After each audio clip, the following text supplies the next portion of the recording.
Everybody. So these are crazy times here in Colorado, in Denver, and in Boulder. Everybody is on lockdown. You are not supposed to leave the house unless you're like going to the grocery store, the gas station, something like that. I live kind of in between there, Denver and Boulder. So people, I can still like take my dog out and walk him and stuff like that, but cannot get together to play D&D, things like that. And I'm definitely going stir crazy. So I thought we could do something a little bit different, and I'm going to show you some tools that you can use to make some really cool looking one-page dungeons for like Roll20 or similar kinds of apps. You might notice I'm looking a little more furry than usual. I can't get a haircut. I'm going to try and grow a beard. I've never been able to pull it off, so we'll see what happens. We'll see how furry all this gets. So anyways, I'll show you some stuff to make a cool looking one-page dungeon in like Roll20 or things like that, tabletop simulator. So we'll get into it. Okay, so we got a few things open right here. We've got Roll20. We've got a free online photo editing tool, which is basically Photoshop. It's like sort of like, how is this not copyright infringement? Photoshop. We'll get into more of that later. And then we've got this is Watabu, and Watabu is, there's just all kinds of things on here that are really great resources for DMs. So I personally use the Watabu city generator all the time. It just creates random city maps for you, and then you can export those and then use other programs to make them look. This is how they look when it randomly generates them, and you can use all kinds of programs to make them look just way better. And then what we have here though is the one-page dungeon, and the one-page dungeon, it's a thing. The one-page dungeon, what magazine was that? There was a magazine like Dragon magazine or something like that, like back in like the 80s and 90s and stuff, and in the back of the magazine they always had a one-page dungeon, and then they had this certain kind of art style that looked similar to this. So this is just like a procedurally generated one-page dungeon with that, using that kind of art style, and I like it. I think that it's a really cool tool. So first off, if you wanted to use these and then use them like as assets in your Roll20 game, as long as you aren't using their artwork and like selling it, if you want to use it in your Roll20 game and then use it as to make little just little maps and things like that, it's totally fine. I'm pretty sure that's completely how it was intended to be used. Or if you wanted to make little tiles of your own for your Roll20 game, or even if you wanted to print them out and put them on like some chipboard, and use them as dungeon tiles that you could sort of rearrange into different kinds of projects and things like that, or different maps for your actual physical games. But since everybody is in lockdown right now, I thought it would be a good time to get into Roll20 a little bit. We're getting into Roll20, and if you live in California or Washington or Colorado or New York, you might be on lockdown right now, like us. So what this is it just creates a randomly generated dungeon, and So we can go down here to the settings, and we can toggle on the notes.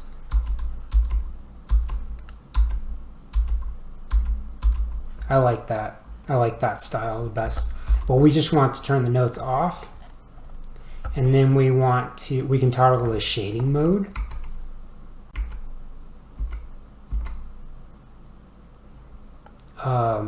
We can toggle on the let's see, secret rooms. So you could even have a map that's for your players, and then have your map if you're DM. So, and then we'll take off the title too. Okay, so this is already in grid format. Like if we wanted to, we could count how many of these are like across, and so on and so forth. So I'm not just going to take this and import it directly into Roll20. I'm actually going to do some stuff with it in this photo editing tool first. Actually, let's get a little bit simpler. Ooh, I like that actually. I like that one. I'm going to save that one. I'm just going to export that for myself. But we're going to use a simple one for the purposes of this demonstration. Well, that's a nice one. That's pretty simple. I'm going to toggle the water off, and then we're going to export this one.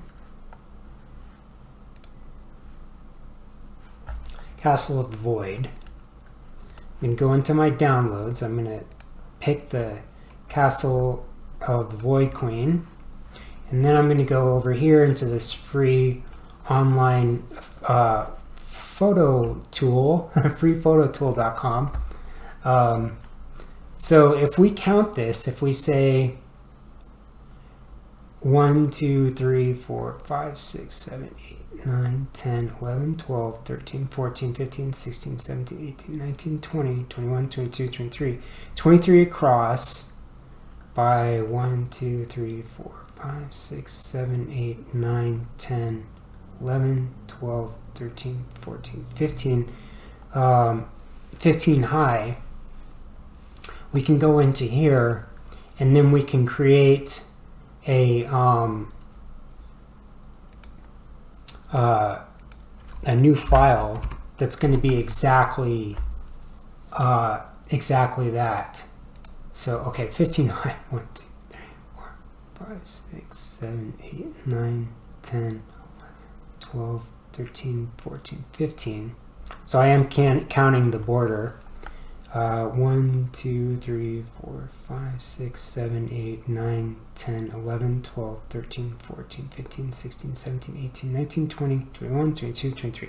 23 across. We can create a new project with those settings exactly. And which one is this?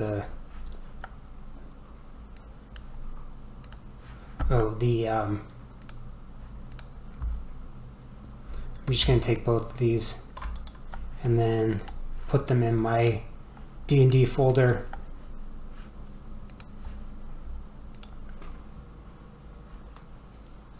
So this is the one we want, Castle of the Void Queen. We are going to open in place Castle of the Void Queen.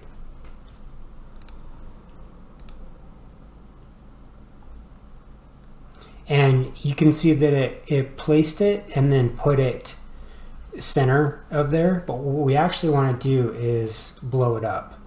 So first off, I'm going to go over here to layers, and then I'm going to say rasterize this layer, because right now it's a vector, not a raster. And then raster is going to make it editable. Vector is it's just a different thing. So I'm going to put some rulers on here. I'm just going to say Command R, and then I think that's in Windows rulers. Where's rulers? View, yeah, rulers.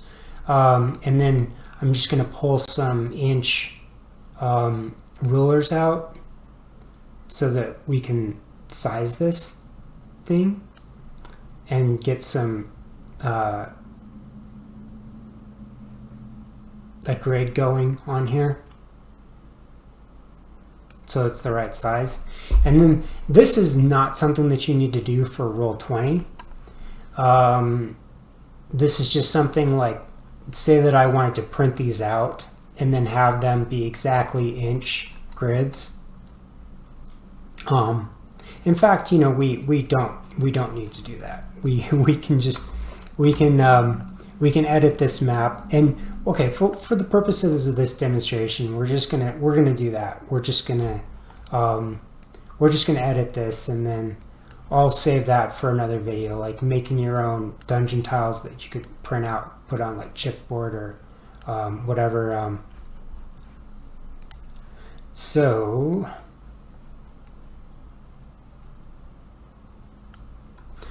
what I want to do with this is I want to make it look more like a I don't know, like a pirate map or something. So what I did was I went and I found a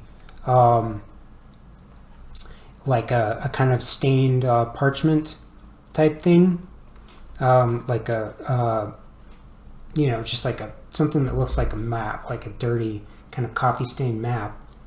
And then I'm going to open and place that on top. And then, whoops. I'm going to use that to kind of add some character to this.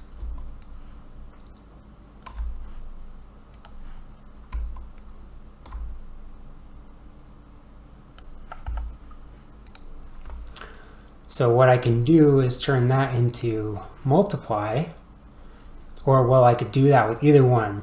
But the one that's on top is the one that you want to turn into a multiply layer. Basically, all that does is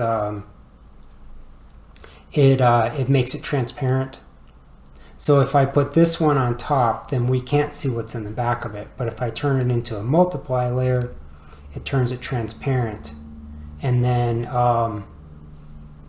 you know, actually I do want to resize this just to make my job a little bit easier when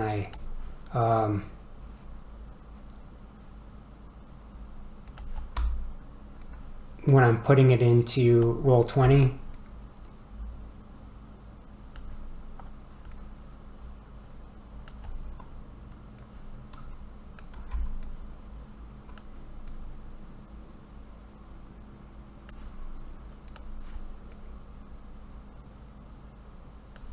Okay, there we go. So it already looks a lot more like a pirate, or kind of like a map. So, and I can do things with, I can do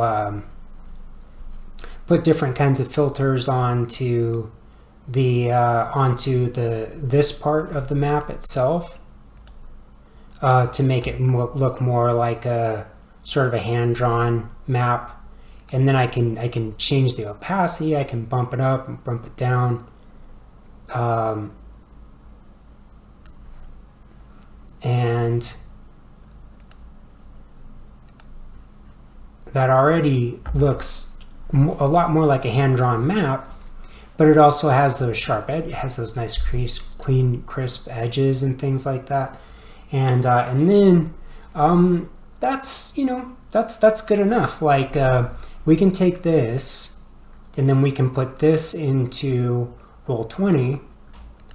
Let's see, let's export this as a PNG file.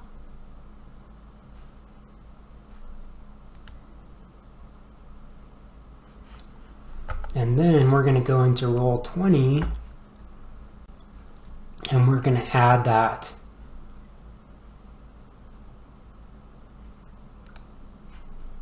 to Roll20. Oh yeah, that's in my downloads.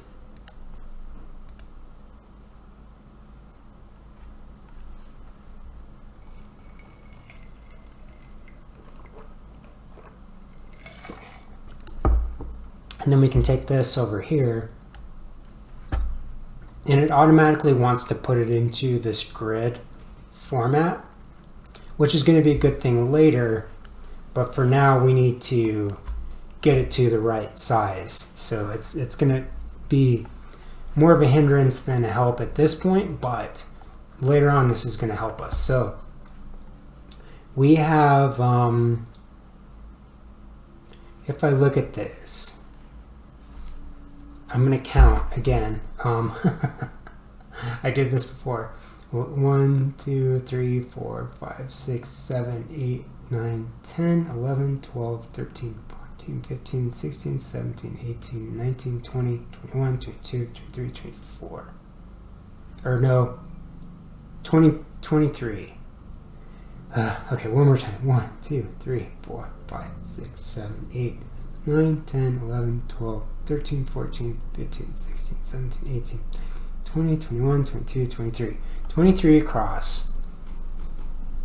So I'm going to go up here to pages, and I'm going to change the settings on this, and I'm going to say that the width is 23.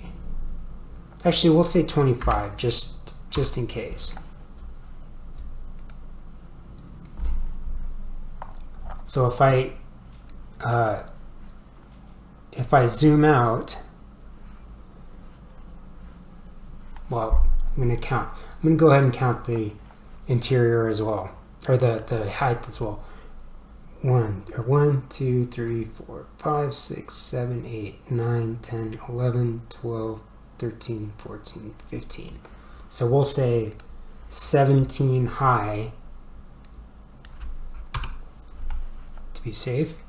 And then for the background color,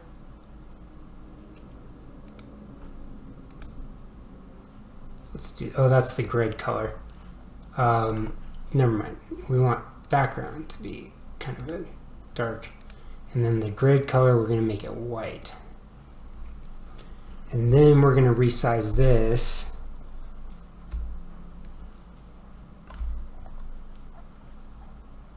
So that it fits onto that grid. And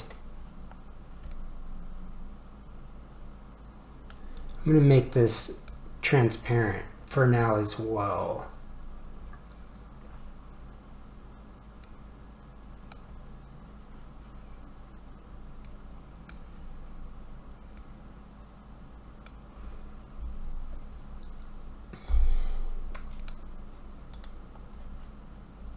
And the in Roll20, it does matter, like this needs to be on the maps and backgrounds. But right now, while it's an object, we can even change, we can, while it's a token, we can do things to it. Like we can, well, I'm not going to get into that. Like we can change the color of it. It already has that kind of, oh, never mind. That's like a player thing. Yeah, there's all kinds of, like, we can make him super stealthy. Could turn it into a ninja map. All right. So, okay, go away, stop.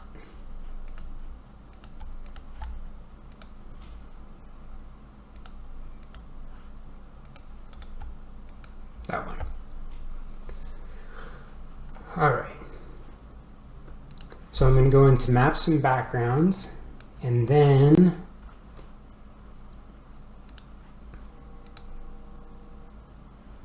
I'm going to put this onto the map layer, and I'm going to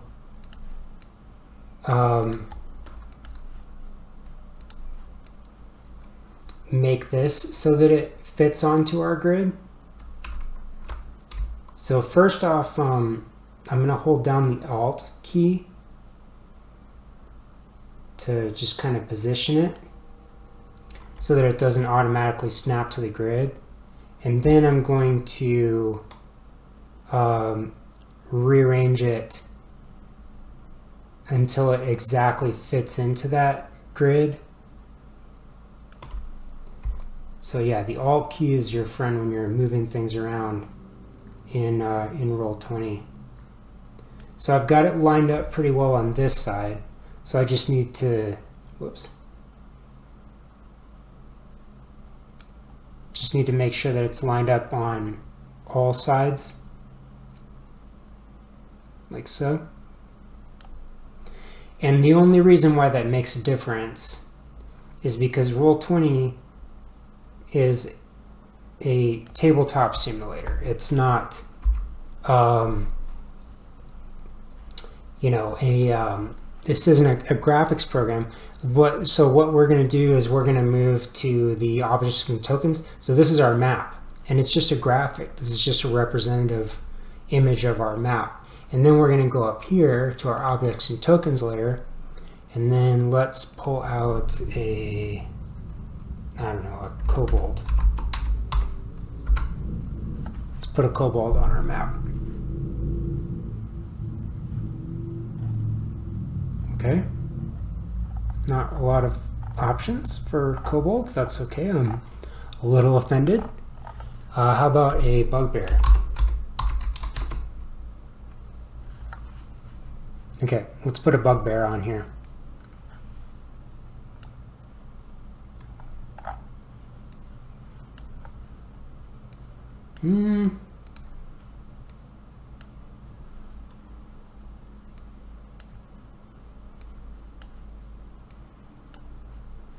Not gonna let me resize him. I don't like that one.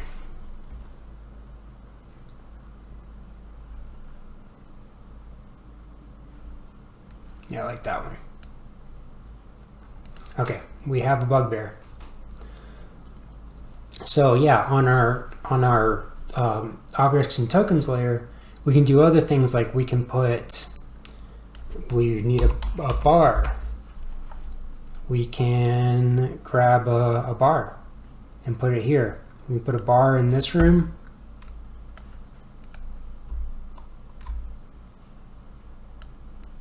And then resize that until it's the right, you know, dimensions, and move it around, you know, with the Alt key, get that to the right dimensions. So we've got a bar over here, a bugbear over here, and then you know, we can give the bugbear hit points, and you know, use our initiative trackers. We can give him a turn order.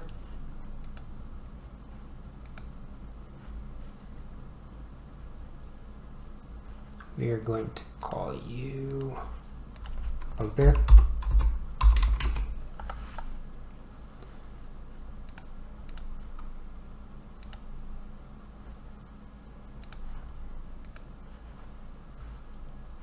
And then we can give him, yeah, we can give him a turn in our initiative.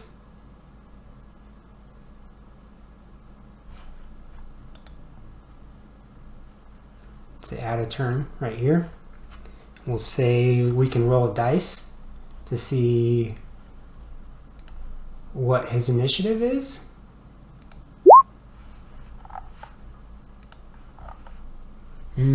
That's kind of anemic. We need 3D dice.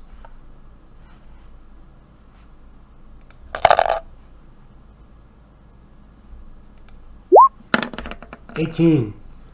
And then he probably gets a bonus to his initiative, so we'll bump him up in the turn order. We'll say that he got a 23.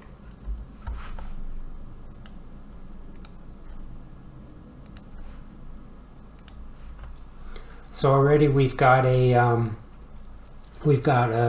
bugbear in combat, and then we can add whatever we want. We can add a ranger over here. We can give her a turn. Say that she got a 16. We can add a wizard.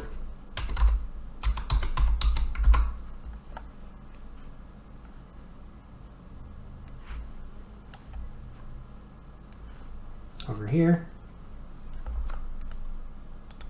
Give him a turn.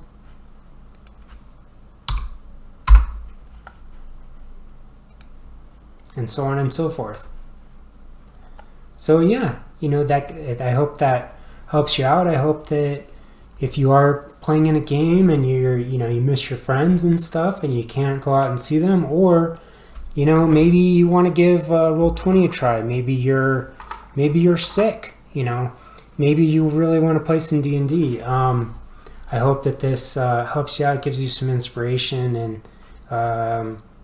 this is different from what I usually do. Usually I do videos where I paint like minis and stuff, and so it's a little bit of a departure for me too, and I'm feeling it just like everybody else. So anyways, take care of yourselves and wash your hands, brush your teeth, do all that good stuff, and yeah, just stay safe. Thanks for watching.